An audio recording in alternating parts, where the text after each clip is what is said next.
Welcome to ERTT Radio. I'm Mike, your host. Thanks for joining us on the program today. Well, I don't know if you guys had a chance to actually watch the Nuclear Security Summit at The Hague, but President Obama spoke at it. If you don't know a lot about America's nuclear policy, or what's been going on with nuclear weapons, especially in the United States in our program, we've had some issues. The Air Force specifically has struggled over the past decade with different issues, flying nuclear weapons over the United States, freaking out countries like China and Russia that were moving nukes around. They don't want a Cuban Missile Crisis again. And then the most recent thing about all those officers that were cheating on their tests in the nuclear program. I think it was somewhere 40, 50 officers at least that were found in this cheating scandal. And it doesn't look good on the United States military. That's not how we do business. Especially in the Air Force, their core values are integrity first. And if you're cheating, obviously you're not using your integrity. So things like this Nuclear Security Summit, the United States presence is important, especially moving forward with those types of issues and moving past that. Well, the president got up and spoke for a couple minutes, and you can tell the president doesn't have a teleprompter, and it's really funny. He stutters, he bobbles the speeches. The president has to have a cheat sheet. He has to have some kind of cheat sheet in order to survive these days. Seems like nobody can speak like they used to, where it was just you knew your speech. Well, he bobbled and he struggled through the speech, and some of the stuff he said, I don't know if he didn't realize that he was talking to, the international community here, or if he was expecting it was a bunch of, rally supporters that were going to stand up and cheer when he finished, no matter what he said.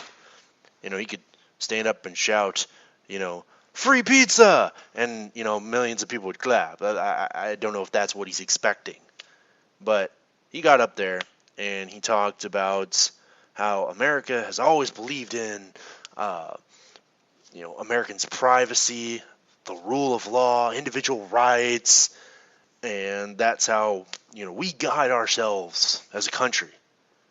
He concluded, he stopped talking, whatever, and he kind of looked around like, okay, I'm done. Where's the cheering? Where's the clapping? And there's one guy somewhere, or girl, that was just slowly clapping. That was it. That was an insult. Nothing less than an insult. And the president awkwardly walked off stage. And I think it was the Dutch Prime Minister pretty much said, hey, that was it.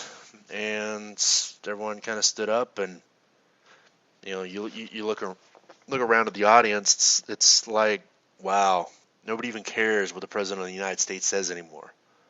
Now that bugs me. I don't know about you, but it bugs me. Okay, I don't particularly like the person who sits in the office. However, I respect the office of the president, period. Now, if it were Ronald Reagan's, standing up there at the conference, probably would have been a lot different. People would have actually sat up and take notice. Why? Because what he says, he does. What he says, he believes, and he will do what he says. The president talking about, okay, I'll run that past you if you missed it. Privacy? Citizens' privacy? Are you kidding? The NSA spies on the American people, keeps records of your phone data everywhere. Oh, we won't use it. Pfft. Yeah, right. They won't use it? Yeah. So if I give you all my guns, you won't take my freedoms, right? Yeah, no. Ask the Germans what happened. Ask the Austrians what happened when that happened with Hitler. Ask the Russians what happened. Yeah, no, we don't believe you. And you prove that we shouldn't believe you.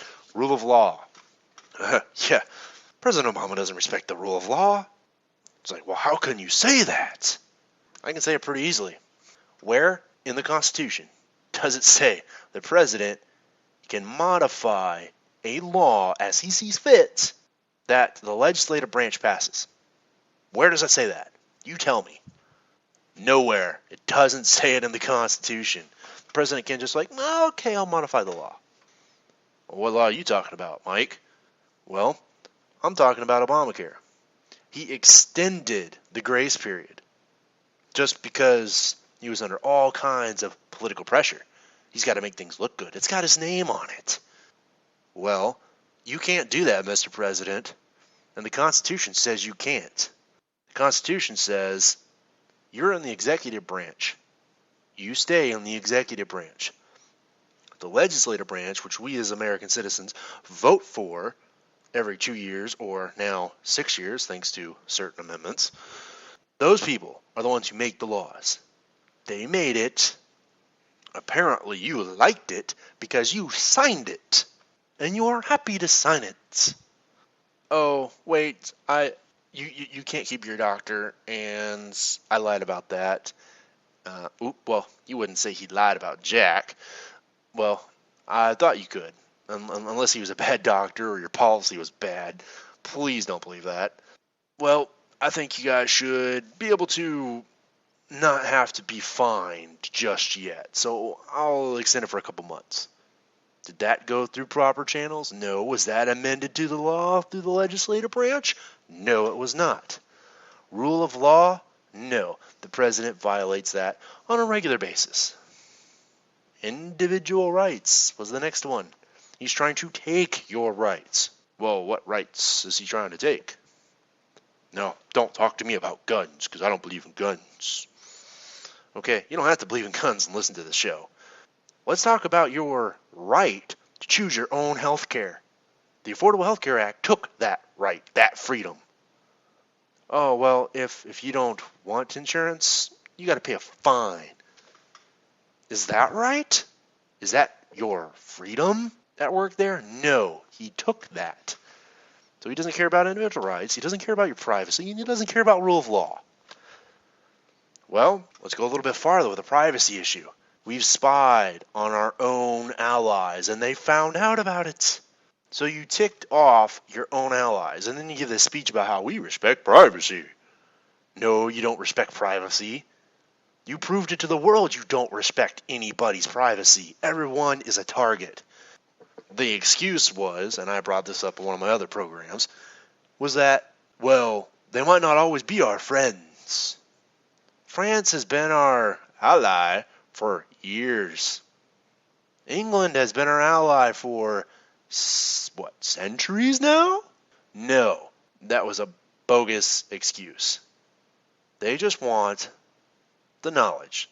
Why? Because knowledge is power, and they can use that to pressure people to do what they want. So, the president gave a speech, horrible speech, lies all over the place, and then looks around like, where's my applause? Where's everyone cheering that there's free pizza? No, nobody. Nobody cares. Nobody respects you, Mr. President. So he kind of walked off the stage, and I don't know if you could tell the look in his eye, but I looked at it, it was kind of like, man, those people really didn't like what I said. You think? They didn't believe you, Mr. President. So don't be shocked. Case in example, are you a man of your word? Well, you tell the Russians not to do something to Ukraine, or you're going to do X. The Russians aren't dumb, and if you think the Russians are weak, you're in for a rude surprise. The Russians pushed a little bit, and America just kind of stepped back. The Russians pushed a little bit more. The Americans just kind of stepped back. Why? Well, we don't want a full-out war with Russia. I don't either. I'm not saying that we should just start launching nuclear weapons and go take on Russia. But we have put our military in harm's way over and over again for things that were not our problem. We got involved in Libya. We got involved in Syria to some extent. We tried to send military over there. Thankfully, and more intelligent people prevailed. We went into Iraq a second time. We went into Afghanistan for a decades-long occupation. We have thrown our military all over the place. Well, the Russians aren't dumb. they pay attention to what goes on in the United States. The leaders watch what happens, and they smell blood in the water. America is spending out of control. Money is going down the drain faster than we can print it, which is pretty amazing, by the way. We've doubled our national debt under President Obama. That's a significant accomplishment, I would say, for the president. We are downsizing our military to dramatic levels, cutting it to pre-World War II standards, which, are you nuts? And we still have our military involved in different areas throughout the world. We want to get involved in the stuff in Ukraine. So we send military aircraft over to Poland and other places just to be ready in case we need to use them. Are you crazy? We've used our stuff everywhere. You're cutting the money for the military down by huge amounts. Military spending in 20 years has been cut by about $1 trillion. That's cutting it kind of steep, isn't it? Where are we cutting other programs? Oh, wait. That $1 trillion we took from the military budget, we put on Obamacare. We spent millions of dollars on a website that didn't work. The Russians are seeing all this. They watch us, and they see what the president is doing, what the United States international policy is. There's no backbone. There's waffling all over the place. The president campaigns on a daily basis, gives great speeches, and expects standing ovations just for opening his mouth. He notices, the Russians notice, that America is in serious turmoil, financially, economically. Oh, wait, Mike, how can we be suffering economically? The stock market's doing really well. The stock market is not the end-all be-all of our economy. Okay? There are still areas in the United States that are in double-digit unemployment. Okay, it is hard to keep the party in power that's in power with that kind of unemployment. There's a huge rift in the United States between the haves and the have-nots. Okay, I'm not talking class warfare or any of that. You have the people that don't work and get a paycheck, and you have the people who do work so that everyone else can get a paycheck. And that number is about at 50-50. And as soon as that number switches, and the people that don't work exceed the number that work, pretty much the end of the United States is here. You look around. I'm busting my butt. I'm working hard. I'm working 2 jobs. I'm barely supporting myself. And then you have some Neanderthal surfer dude sitting in California who's eating steak dinners, hasn't worked a day in his life, and just goes out to the beach and surfs and enjoys life. Well, I want that. I would love to go out and, well, I can't surf. You probably wouldn't want to see me in shorts and a surfboard. That'd probably be a scary picture. Yeah, I'm getting some laughs. But I would love to do that. That'd be great, just to go out and do my own thing. Not have to worry about work ever. Which, isn't that what retirement's for? But this person doesn't work. And that is what the United States is becoming. You got those that don't work. And we're spending money. We're extending unemployment benefits. We keep giving these people all this money. And the economy is, okay, despite what the stock market may say. Yeah, we might have, record highs for the stock market. But a lot of that is being propped up by the government. What do you mean? Okay, interest rates are run by the Fed. The government, and they're at record lows, all-time lows, and they're keeping them low. Why? Because if they put them up to normal, the economy is going to go to pot. There isn't going to be anything left. They are propping it up because if the economy tanks with the Democrats in power, they will never have a chance in Hades of making 2016 a Democratic year. They'll never have a chance.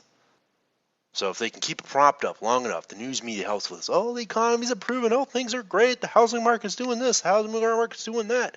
Oh, unemployment in Timbuktu, Florida is doing great. What, with 2 people in the village, town, working, which is 100% of the town? Yes, I made that up. Okay, there's no Timbuktu, Florida that I know of. but they'll pick the areas that have the lowest unemployment, talk about how great it is, and the United States is improving. And it doesn't talk about the big cities where unemployment's going to hell in a handbasket.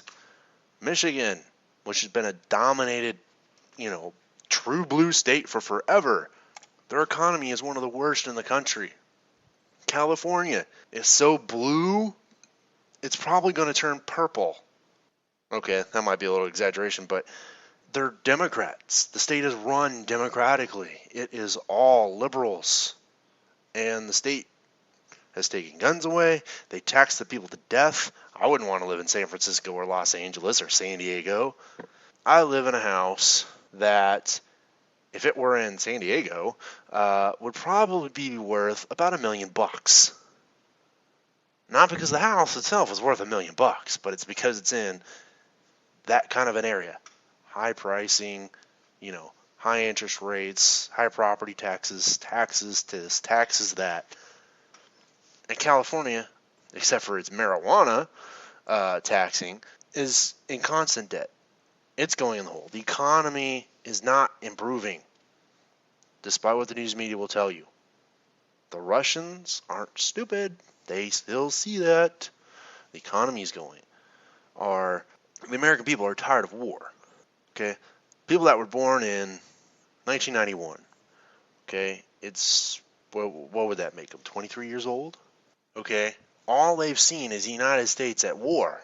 One conflict after another conflict after another conflict after another conflict. That's all they've seen.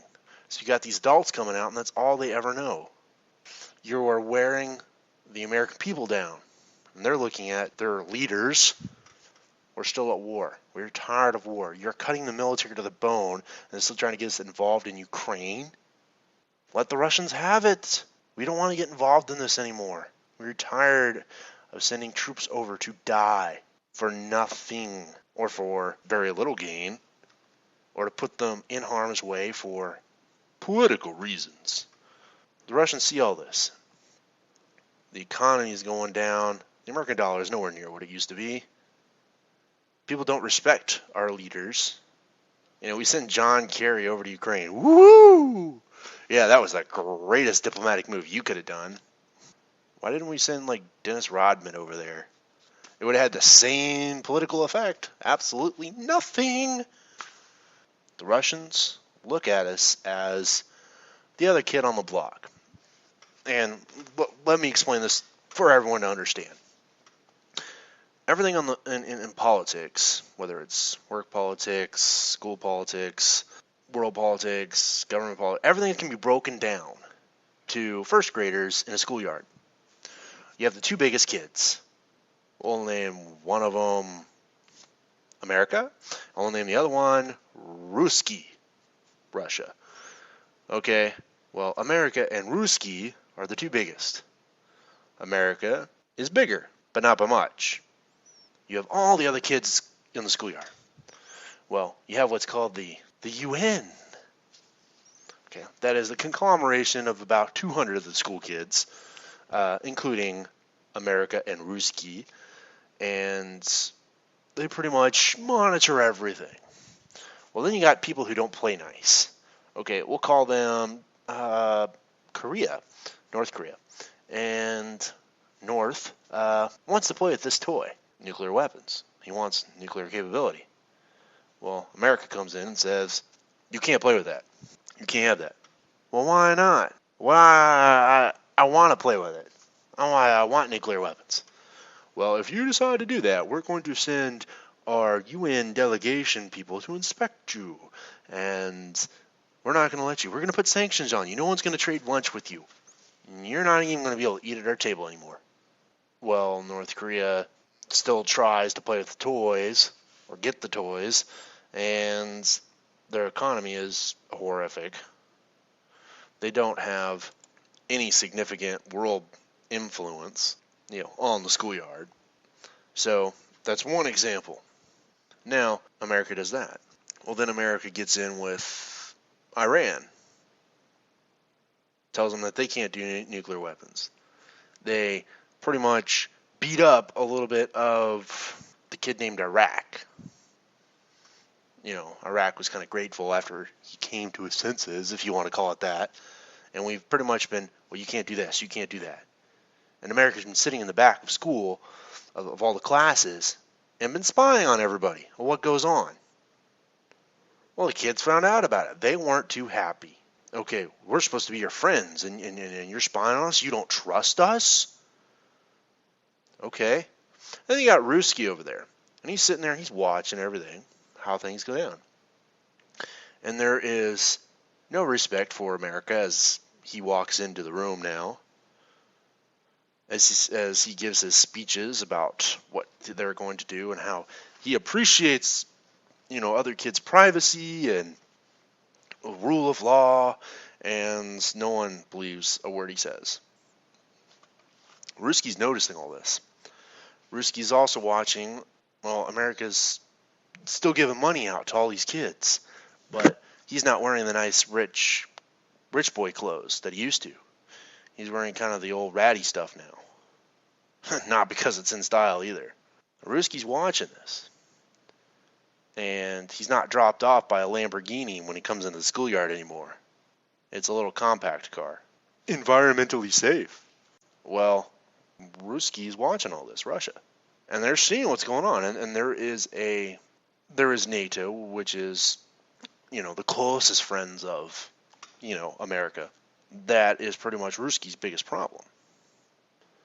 Well, Ruski notices, like North Korea doesn't like America. China really doesn't like America.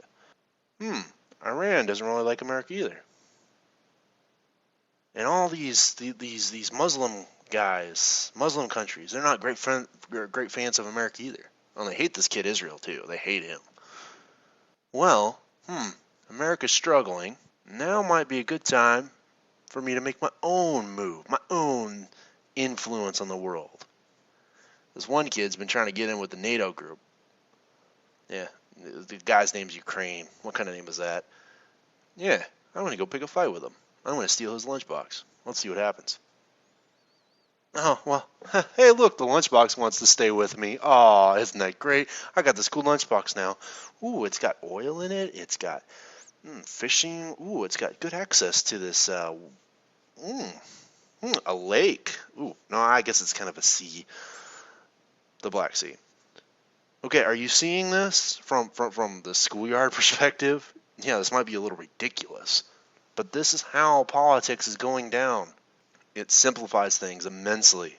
Oh yeah, there's all this rhetoric, these speeches, this person puts sanctions on this person or this country and so on and so on. But if you knock it down to the schoolyard level, the two biggest kids don't like each other. Okay, Russia and the United States are not good friends. And what happens, especially for you teachers that are listening, what happens in a schoolyard when the top two kids have never fought each other? Okay, sooner or later, at one point or another, the two bullies are going to have to find out who's bigger. And there's going to be that fight. America has been waffling, hurting its friends, cheating on its friends, spying on his friends, and sticking its hand and telling all the other kids what to do, or countries. And Russia's pushing in on America's territory, and America is not really pushing back. And that is a dangerous sign. Russia already knows that there's blood in the water. America's tanking. The ship is sinking, and they are watching it sink. Now, from a Russian perspective, let's look at this. Let's say you hate America. Okay? You got beat in the Cold War. Your country went to pot. The Americans didn't really help. Our huge empire was pretty much destroyed because of the stupid Americans and their capitalism. It's their fault. And they get involved in all these other countries. Who are they to say we can't touch the country next to us? They involve themselves with Mexico, not in a warlike scenario, but they stick their hands on all these other countries in the country's cookie jars. Afghanistan, Iraq, Syria, Libya. It's none of their business what goes on in somebody else's country.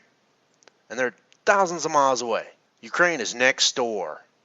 I should be able to do what I want. They're cutting their military, and they can't handle us. This is pre-World War II era for them. We've stepped up military production. We've done our biggest exercise to date on the Ukrainians' borders. We're ready. Oh, we'll talk about it, and we'll see if the time is right, depending on how things go. But it won't take long before America's going to eventually sink. And what better way to make America sink than to make it build up its military and continue to use it? You know, billions of dollars were spent on our wars. Billions and billions and billions. Okay, you think jets flying, tanks driving, you know, troops armed, troops shooting, vehicles blown up, being repaired. You know, all this goes on daily basis, daily basis, daily basis. That's a lot of money that starts going out. The Russians see it. They know this. War's expensive. They've been involved in a few, including Afghanistan, which I think they probably laughed because we screwed up going there just like they did. Well, they see all this, and they know America has doubled its national debt. They're spending money everywhere. The dollar's not worth anything anymore. You know, the euro is almost better than the dollar. And the euro's backed by some pretty funky countries, that's for sure. So the Russians are looking at it as America, it's fair game. And if we can push them, cause their ship to sink faster, getting them involved, getting them to spin up war equipment and move stuff around, makes them use their resources more, use it more, until there's nothing left and their country is bankrupt. And then guess what? We can do what we want in the world. They don't have the power to say jack. You know, they'll be like England. England doesn't have huge influence over the world. England backs the United States because the United States is bigger, not land size. We're stronger. We're the better country. The Russians see us as somebody in the way. You know, when the bully is now, going back to schoolyard theory, when the bully is now tired, beat up, worn out, you know, he doesn't have money, he's got ratty clothes, he's not eating good at all anymore, Russia's going to make its move, and America will either sit down and shut up, or that'll be the end of us. And that's how the Russians are looking at us. Personally, I think we need to turn things around in this country. The ship hasn't sunk yet.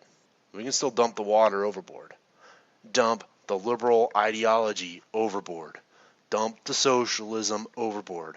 Get rid of anything that is taking our freedoms away. Get rid of the Affordable Health Care Act.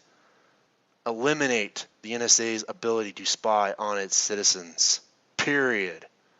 I don't care if you think they're terrorists or not. If you can identify all the phone calls from all the American citizens, then apparently you should have enough time, money, and resources to eliminate the illegal aliens that are coming over the border in droves.